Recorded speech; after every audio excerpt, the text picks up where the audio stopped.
Me da muchísimo gusto poder tener esta conversación el día de hoy con una mujer brillante, divertida, que además tiene muchísimo que compartirnos. Ella no solamente es una mujer que llegó a abrir brecha a otras, ella es la primera persona mexicana en ocupar la posición que está ocupando. Ella es CEO para BMW Group México y Maru Escobedo, me da muchísimo gusto poder platicar contigo. Bienvenida, ¿cómo estás? Pamela, muchísimas gracias. Qué linda introducción, te lo agradezco muchísimo. Feliz de estar aquí con ustedes. Oye, me quedé corta, pero quiero llegar a esta historia de éxito, esta historia en la que te conviertes en pionera para los mexicanos y las mexicanas, por supuesto, y que abres brecha por cómo inició. ¿Siempre supiste a qué te querías dedicar? Uy, no, yo quería ser ingeniera biomédica y terminé estudiando economía, imagínate. Y ahora terminé en la industria automotriz, entonces nada que ver, ¿no? La verdad es que para mí fue una sorpresa terminar en la industria automotriz. Tomé el trabajo en BMW como un tema temporal. Yo estaba tratando de entrar a la Bolsa Mexicana de Valores, estaba buscando más moverme por ese lado. Y una amiga me dijo, oye, fíjate que me voy de maternity leave, ¿no quieres cubrir un rato mi puesto? Le dije, pues sí, en lo que consigo trabajo. Y entré y me encantó porque es una industria súper emocionante y además tiene de tecnología y aprendes de prácticamente cualquier tipo de administración, finanzas, tecnología, desarrollo. Entonces, pues así entré a la industria automotriz y me quedé, siendo que yo había estudiado economía y que no tiene realmente mucho que ver, aunque ahora sí agradezco que mi carrera me da mucha para poder trabajar en esta industria. Ahora, ya es en lo anecdótico, pero tu amiga regresó a BMW. Regresó y después se fue y yo me quedé en su puesto. Y eso se lo agradezco eternamente, no sé si ella, pero sí se lo agradezco mucho porque pues aquí estamos. Y entonces llegas ahí por casualidad, esperando encontrar un trabajo en otro lado, te enamoras de la industria automotriz, pero ¿hasta dónde querías llegar con este sueño en el que pues caíste sin querer? Fíjate que me pasó algo muy padre, yo quiero decirlo.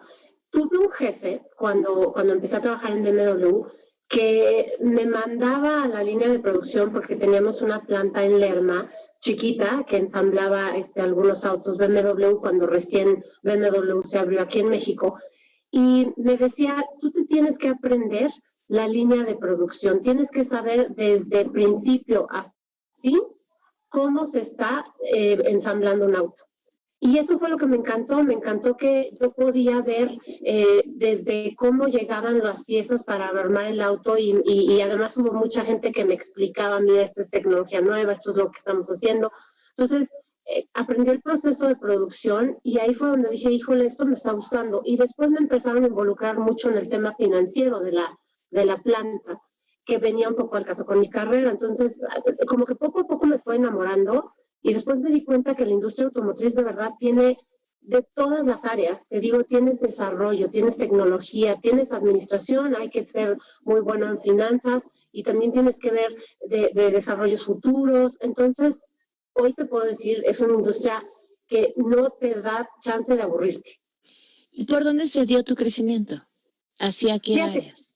muy curioso, yo trabajé en la planta un tiempo y después el director financiero se enteró que yo había estudiado economía y me dijo, vente con nosotros a corporativo a trabajar en el área llevaba todos los seguros de la flotilla y una parte de la administración financiera. Pero duré muy poquito ahí porque era tal mi fascinación por los autos y cómo me gustaron y cómo me puse a entenderlos y a estudiarlos y a comprenderlos, que me cambiaron a producto muy pronto. Duré poco en el área de finanzas y me cambié a producto y de ahí duré prácticamente 5 años en el área de producto, que es yo creo que de los mejores trabajos que puede haber en la industria automotriz, porque me tocaba ver desde lo que ibas a lanzar en el mercado hasta lo que venía dentro de 5 o 6 años. Entonces me gustaba muchísimo porque te enterabas de lanzamientos que mucha gente no sabía que iba a haber.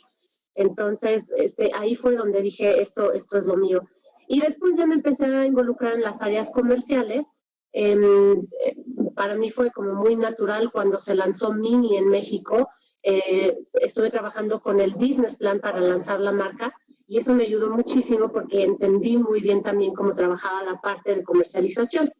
Y así fue cómo fui creciendo en BMW. También tuve una muy buena experiencia. Me invitaron a trabajar en Alemania, después de haber estado en producto, después de haber estado en marketing y después de haber estado en Mini. ¿Ya hablabas alemán? Okay. Hablar todavía. Es un idioma que tiene su chiste y hay que saberlo hablar bien y tiene reglas muy estrictas como los alemanes, entonces le intento. No, la verdad es que hablaba muy poquito, pero me dijeron no hay problema porque vas a trabajar con mercados europeos, entonces no vas a necesitar 100% el alemán, pero se les olvidaba que pues iba yo a vivir en Múnich, ¿no? Entonces sí lo necesitas, sí es un tema.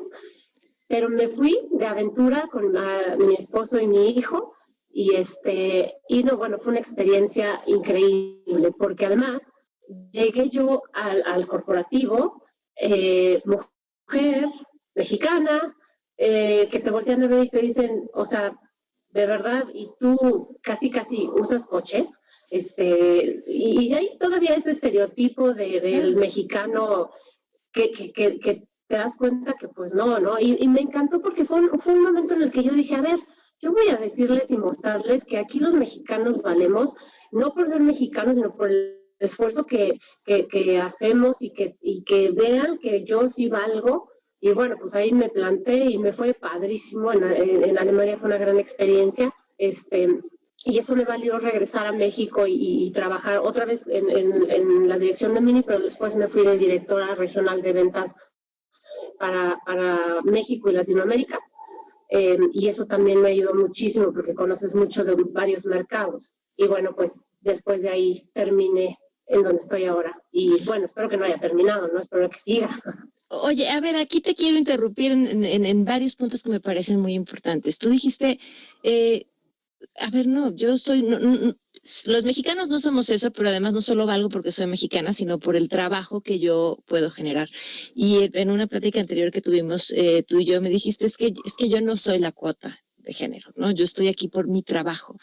Pero finalmente, eres pionera y dicen que las pioneras cargan con la responsabilidad de demostrar a través de su trabajo, pero a la vez hablan del trabajo de todos los otros demás. O sea, como decir, esta posición que hoy ocupo habla de todo el trabajo que cualquier mexicana o mexicano puede desarrollar como CEO al frente de una empresa. ¿Sientes ese peso? Fíjate que sí, no lo sentí al principio. Honestamente, cuando me hicieron el favor de nombrarme director CEO de BMW Group en México, no lo tenía muy claro, como que yo decía, qué padre, está padrísimo, pero me veía como de una forma muy individual. Y con el paso del tiempo, lo que sí te puedo decir es que aprendí algo que hoy lo pienso fundamental. Yo no voy a brillar si no ayudo a brillar a los demás. Yo no voy a ser una gran estrella si no ayudo a brillar a los demás. Y hoy tengo clarísimo que el cielo es enorme y hay espacio para muchas estrellas. Entonces, a mí me encanta desarrollar a mi equipo, me gusta ver que la gente se haga retos. Yo trabajo con un equipo fenomenal y obviamente eso me ayuda a mí a dar resultados, pero si ellos individualmente no dan resultados, no sé qué tan bien nos iría. Entonces soy de verdad fiel creyente de eso y hoy te digo que sí me levanto a veces en las mañanas y digo, híjole, yo sí tengo que dar el ejemplo. Yo no puedo ahorita decir que todo está horrible y etcétera. No, hay que ir para adelante. Y algo que aprendí en Alemania, y la verdad es que lo agradezco porque fue de esos trancazos fuertes que te da la vida, hubo en algún momento, sí, la sensación de decir, híjole, estoy a lo mejor en desventaja porque soy mexicana o porque soy mujer, pero afortunadamente trabajé con gente que te valoraba, que te decía, a ver, no, bueno, lo que estás haciendo es lo correcto, lo que se debe de hacer, nos gustan tus ideas, te escuchamos, etcétera. Y también me peleé con muchos, también, no todo es hermoso y precioso, también 2 o 3 veces escuché la frase de te vas a dejar ganar porque por esa vieja, pues, o sea, sí lo sientes, pero hoy en día sí te puedo decir que tuve la fortuna de también tener un ambiente que me ayudó a promoverme, a promover lo que yo quería hacer.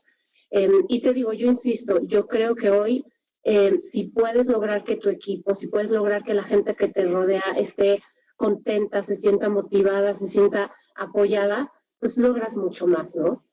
¿Cómo lo aprendiste? ¿Qué fue lo que te hizo caer en cuenta de eso que hoy pareces la lección centro de tu crecimiento? Fíjate que creo que fue un poquito duro. Sí te puedo decir que para mí trabajar en una industria en la que típicamente es catalogada como de hombres, sí es difícil, no te lo voy a negar.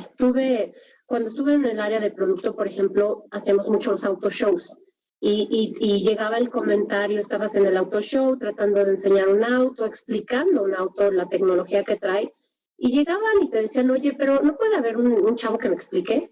Entonces, pero yo sé, yo te lo juro, yo te puedo explicar y trataré de explicarlo lo mejor posible, ¿no? Entonces, ese tipo de cositas, híjole, sí te pegan, te sacuden, pero también aprendí que no te debes de tomar el no de una forma tan personal. De cierta forma me automotivaba y decía, no, bueno, ¿cómo de que no? Ahora yo te demuestro, porque además soy un poco terca, que sí puedo y que te voy a enseñar y que te voy a decir y que sé. Entonces, también creo que tiene un poco de personalidad de mi lado, de decir, puedo, ¿no? Pero sí cuesta muchísimo trabajo. Si te topas de repente con cosas que dices, no lo puedo creer, no lo estoy oyendo de la persona que menos lo esperabas, pero también aprendes a desarrollar una resiliencia que te ayuda a sobrellevarlo y a decirlo, no, es tu opinión, yo tengo la mía, vamos a seguirlo trabajando, ¿no?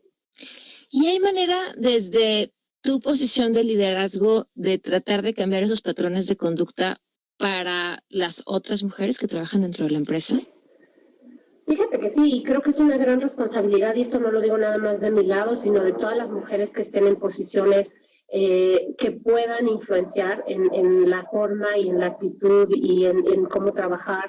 Y lo veo, y seguramente tú misma lo piensas para ti, ¿no? Lo que nosotros hagamos puede ser un espejo para otras mujeres.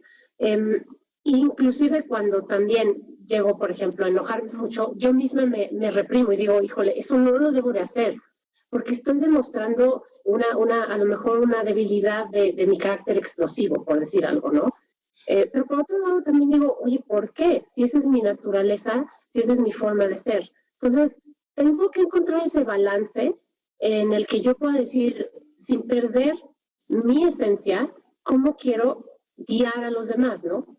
¿Cómo quiero que los demás puedan tener esa motivación, esa forma de ser, esa forma de trabajar, que los motive y que saquemos resultados? Porque al final, pues para eso también estamos, ¿no?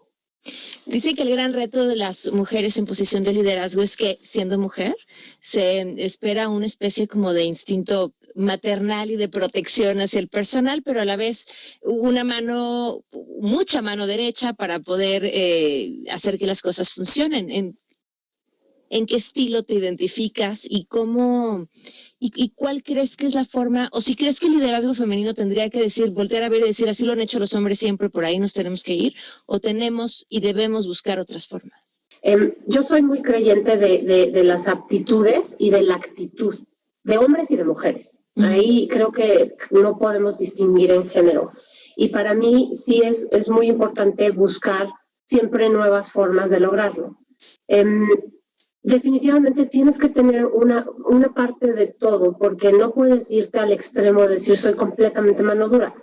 Hay a quien le funciona y no lo critico, creo que si les funciona está bien. Sin embargo, para mí personalmente sí me gusta tener una pequeña combinación, porque también me gusta tener la parte humana de repente, de tener entendimiento con la gente, de saber qué les está pasando. Todos cargamos a lo mejor un infiernito que no sabemos y no es a veces tan justo tratar de exprimir a la gente si no sabes lo que está viviendo y lo que está pasando, ¿no? Entonces yo trato de tener una combinación, aunque también sí te puedo decir que soy de carácter muy fuerte y eso me hace ser un poco dura en algunas decisiones, pero no me tiembla la mano cuando hay que tomarlas, pero también trato de considerar lo que está pasando la gente en el momento, ¿no?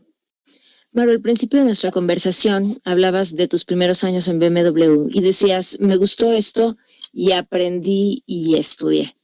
¿En dónde, en pensar en nuestras carreras y el crecimiento, qué lugar ocupa esta parte de una preparación continua y de decir, sí puedo lograr lo que quiero, pero hay un caminito para conseguirlo? Mira, te voy a ser súper honesta. Cuando yo entré a BMW, me gustaban los coches, pero no más. O sea, me gustaban. Y los veía y no nada más los BMW, cualquier otra marca, ¿no? Pero ya cuando entré, lo que sí me di cuenta es que sí tienes que saber de la industria automotriz, tienes que saber no nada más del auto, sino de todo lo que ha pasado en la industria. Y para mí era, pero eso era un tema muy personal, para mí sí es importante el no quedarme atrás, el estar enterada, el estar siempre tratando de desarrollar más mi conocimiento. Soy bastante curiosa y ando investigando. Y también tuve la fortuna de toparme con genios de la automotriz.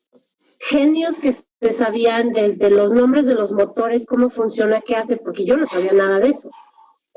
Y que me supieron guiar y que me supieron transmitir esa pasión por los autos.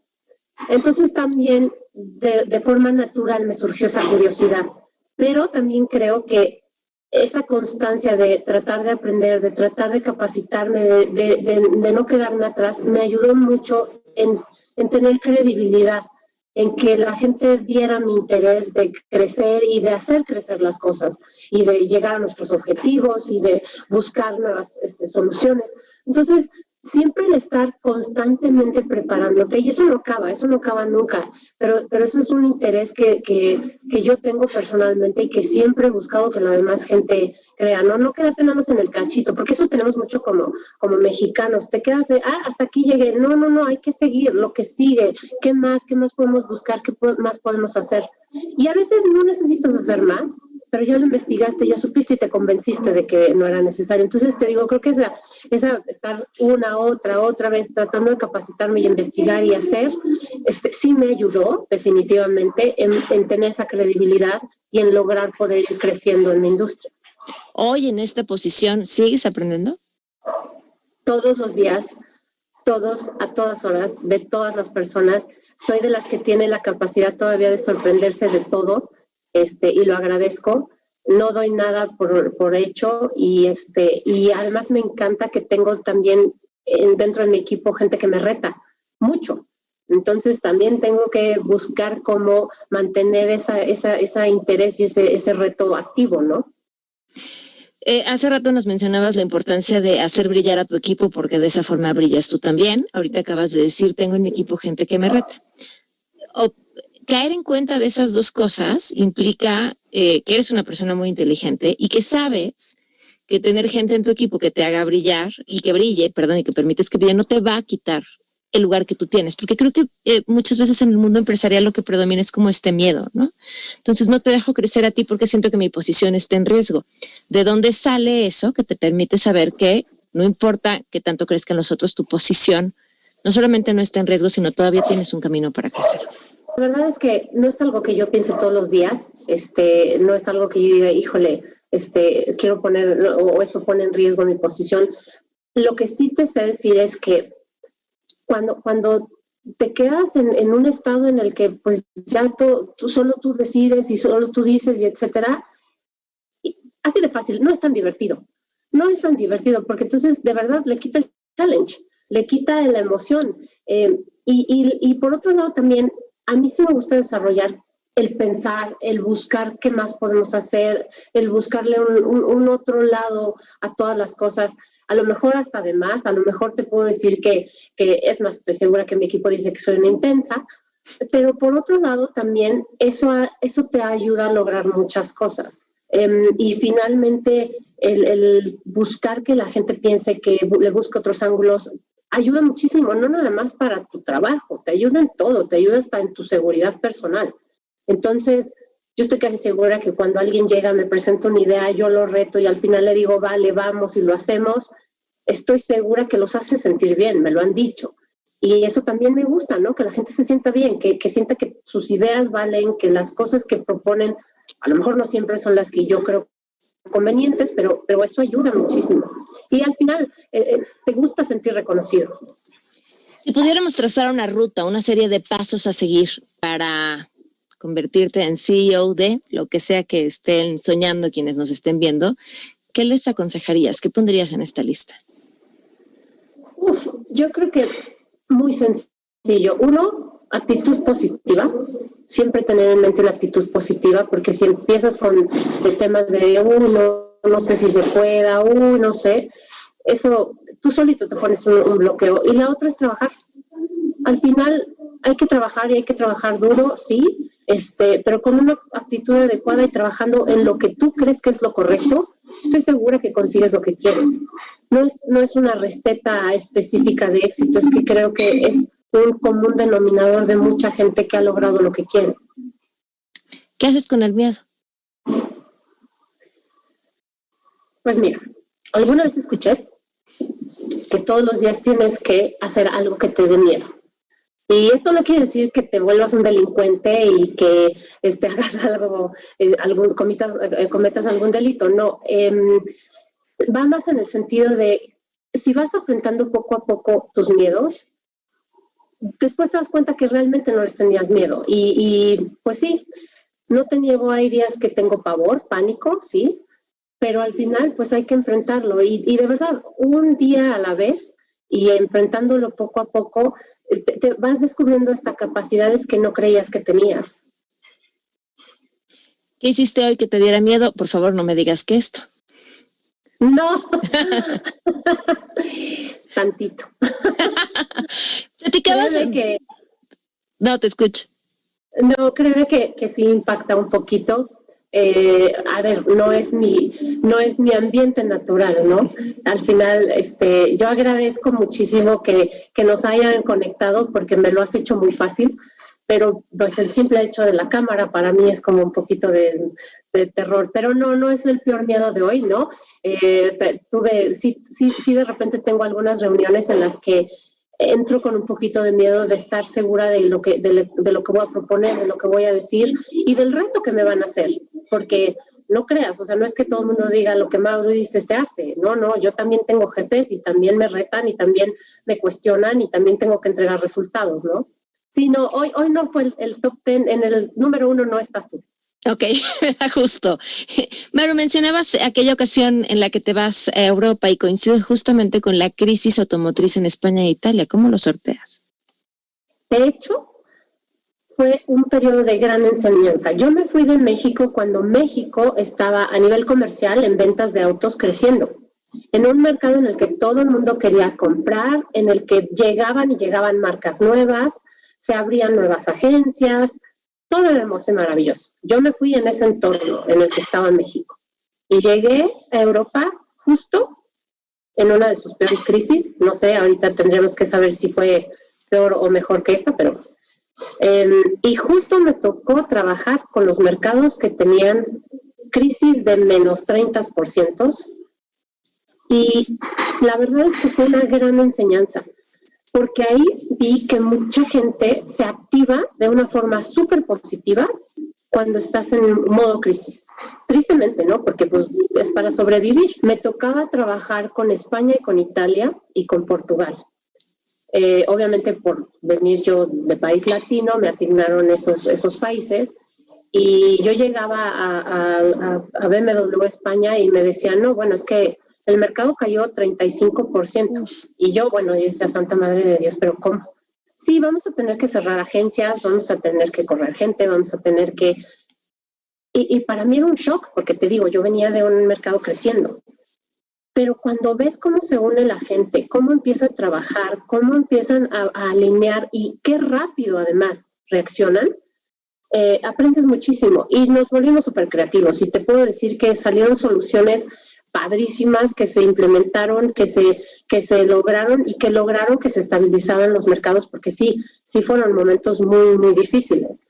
Yo me acuerdo en alguna reunión con Italia específicamente, que llegaron a un punto en el que decían, es que tendríamos que cerrar, y entonces todos decían, no, pero es que cómo, no se puede.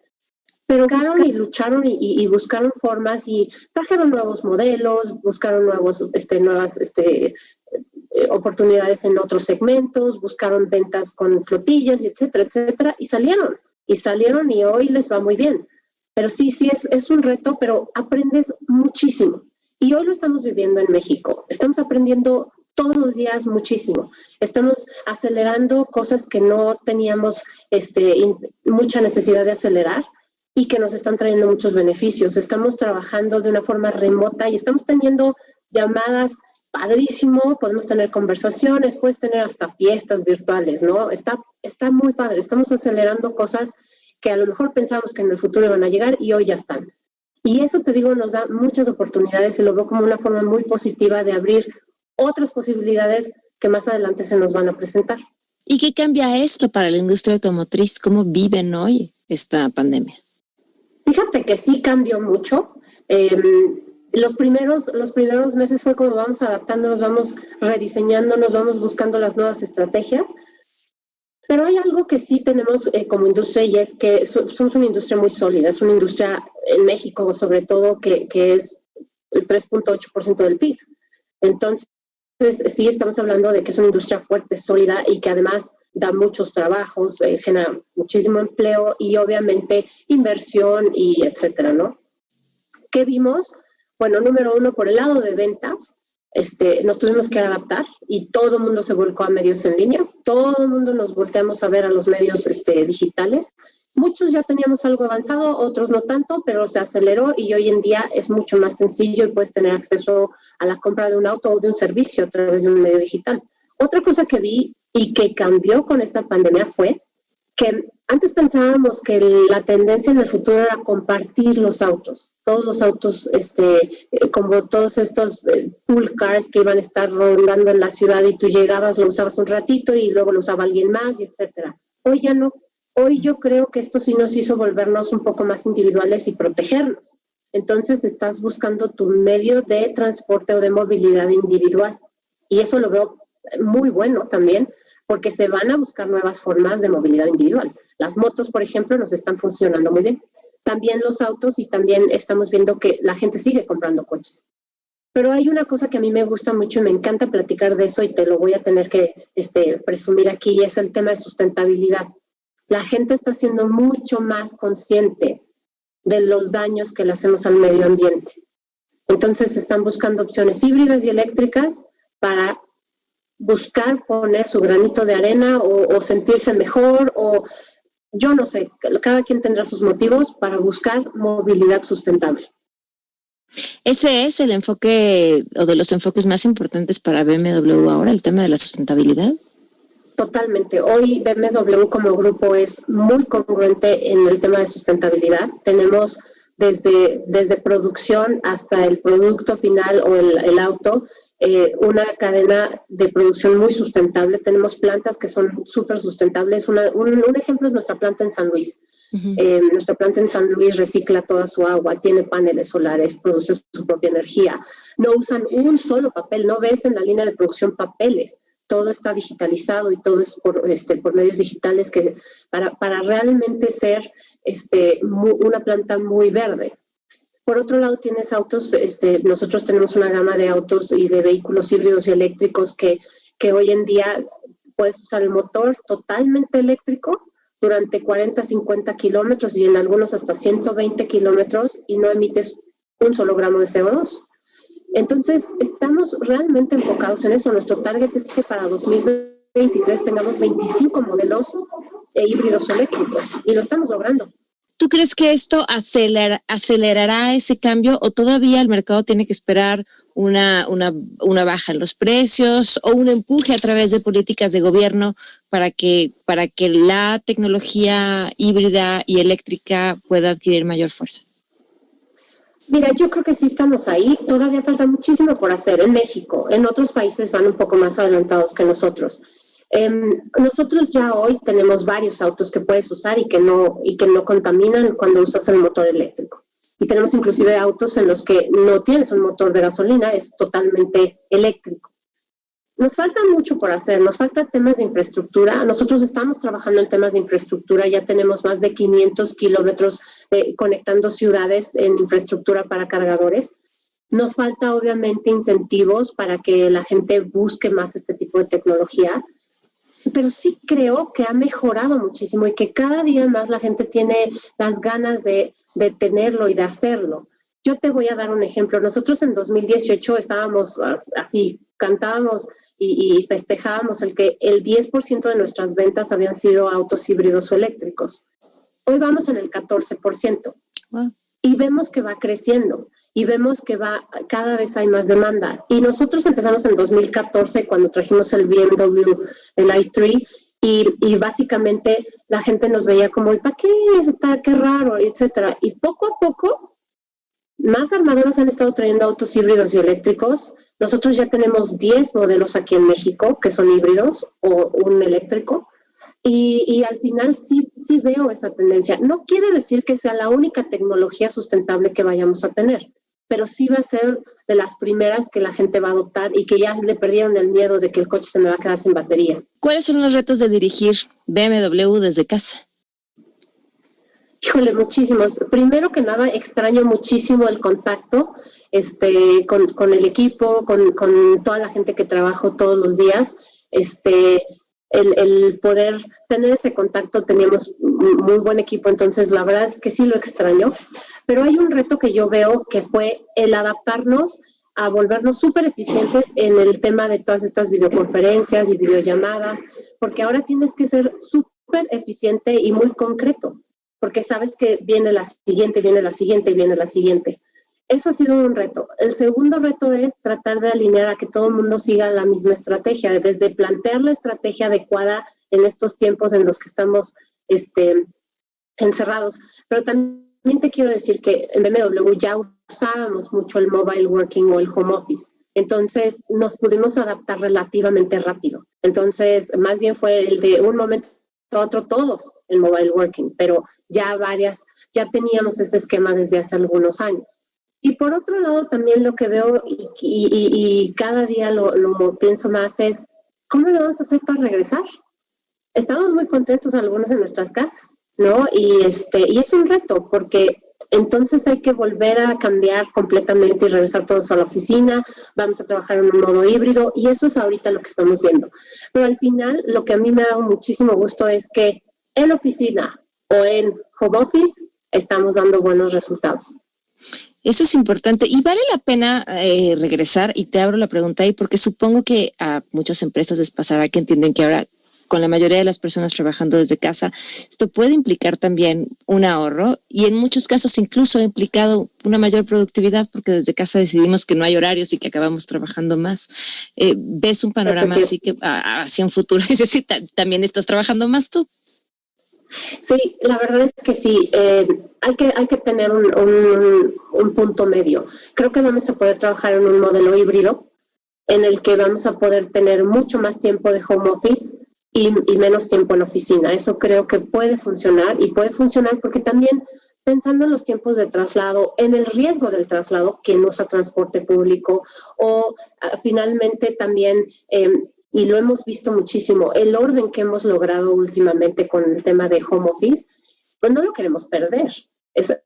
Ha sido algo muy bueno. Pues yo creo que vamos a estar trabajando en un modelo híbrido. Para BMW, la verdad, te digo, ha sido relativamente fácil porque ya teníamos el tema de home office, pero sí también vemos la necesidad del contacto. Al final, una decisión que puedes tomar a lo mejor en un pasillo, ahora te tienes que esperar a hacerla en una llamada, ¿no? Entonces, yo creo que tenemos que trabajar en un modelo híbrido, pero al final también depende del tipo de empresa. No todas van a tener esta flexibilidad a lo mejor de BMW, y habrá algunas que tengan la flexibilidad total de que se vuelcan completamente a home office. Maru, ya nos contaste cómo fue ese momento en el que llegaste a ese primer trabajo en lo que encontrabas otro. ¿Cómo fue ese día en el que te enterabas que te convertías en la CEO de BMW Group? Para serte muy honesta, me puse a pensar, híjole, ¿por qué? No, ¿y por qué yo? ¿Por qué no fue el otro? ¿Por qué? Eso tengo, lo siento. Aquí muy honestamente dije, qué raro. No, ahora es que sí, cuando me dijeron que estaba como candidata, sí me empezó a entrar mucho nervio. Dije, híjole, es una gran responsabilidad, es un tema fuerte para mí porque no me lo esperaba. La verdad es que no me lo esperaba, y fue también en un momento en el que hubo varios cambios internos. Y de verdad, sí, en algún momento dije, ay, qué raro, o sea, ¿por qué me escogieron a mí y no escogieron al señor? Obviamente, ¿no? Pero también tengo la fortuna de poder trabajar con gente con la que puedo hablar muy abiertamente y lo platicamos y me decían, oye, Maru, pues tienes la experiencia, tienes eso, tienes lo otro, o sea, pues no hay ni por qué dudarlo. Sí me dio muchísimo nervio, sí hubo momentos en los que dije, híjole, ahora sí que no puedo fallar. Y todos los días pienso, no puedo fallar, sí tengo esa parte de mí de challenge todos los días. Esta parte que platicas de cómo te sentiste, creo que es un patrón común en las mujeres, en el camino al ascenso, en la confianza en nuestros proyectos. ¿Qué consejo darías a quienes hoy están educando a niñas para que sean las futuras CEOs? ¿De dónde es eso que tenemos que agarrar para que no dudemos de nuestra capacidad y de nuestro potencial? Porque ahí están historias como la tuya que nos dicen, claro que se puede. Sí, fíjate que yo lo veo muy sencillo. Mi mamá siempre nos decía, sí puedes. Lo que le preguntaras, oye mamá, sí puedes. Y eso se me quedó mucho. O sea, y a mi hijo también se lo digo, sí puedes. Nada más es cosa de que lo trabajes, sí, te va a costar o no. Hay gente a la que le cuesta menos, hay gente a la que le cuesta más, pero sí puedes.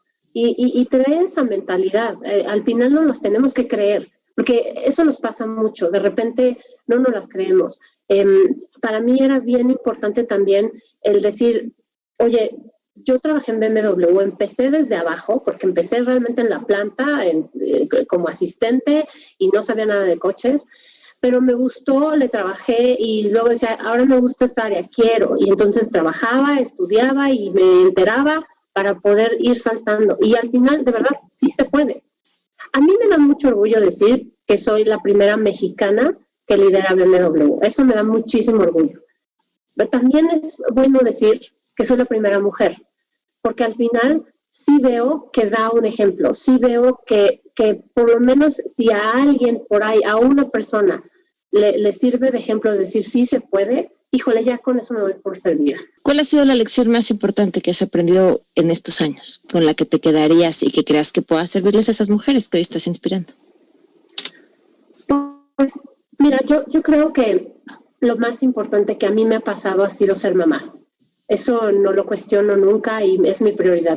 Siempre mi hijo será mi prioridad, mientras se lo permita.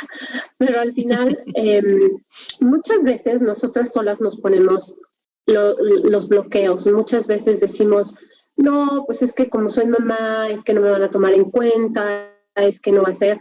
Sí es complicado, sí es muchísimo trabajo, sí te tienes que organizar peor que un ejército, sí tienes que trabajar y buscar los ratos y los momentos en los que tienes que dividirte en 5 personas diferentes para lograr lo que quieres. Sí, eso no lo voy a negar, pero definitivamente se puede. Al final, las mujeres somos muy capaces, tenemos una cualidad de multitask, somos perfeccionistas, buscamos el bien común, nos gusta que la gente se sienta bien alrededor de nosotros y se puede. Y te digo, hoy, al final, cuando eres mamá y ves que tienes que hacer llamada, conferencia, tarea, la comida, todo, y lo logras. En la noche, cuando te acuestas, dices, sí se puede. Agotada, supongo. Eso sí, pero feliz. Imagínate qué aburrido si no. Pero feliz, yo creo que eso es la clave. Maru, me da muchísimo gusto haber tenido la oportunidad de platicar contigo. Necesitaríamos por lo menos 35 minutos más para tocar también este otro tema, porque finalmente el equilibrio de una vida profesional satisfactoria y exitosa, el equilibrio de tener una vida familiar y una vida personal que también te haga feliz, híjole, son retos que, insisto, requieren por lo menos 1 hora más de plática. El día que quieran, con muchísimo gusto. Para mí fue un honor poder platicar con ustedes, platicar contigo y de verdad te agradezco mucho que nos hiciste la conversación súper agradable y por supuesto agradecer al foro que están organizando. Me parece súper importante tener este tipo de iniciativas y de poder buscar y lograr inspirar a muchas más mujeres para que realmente se desarrollen.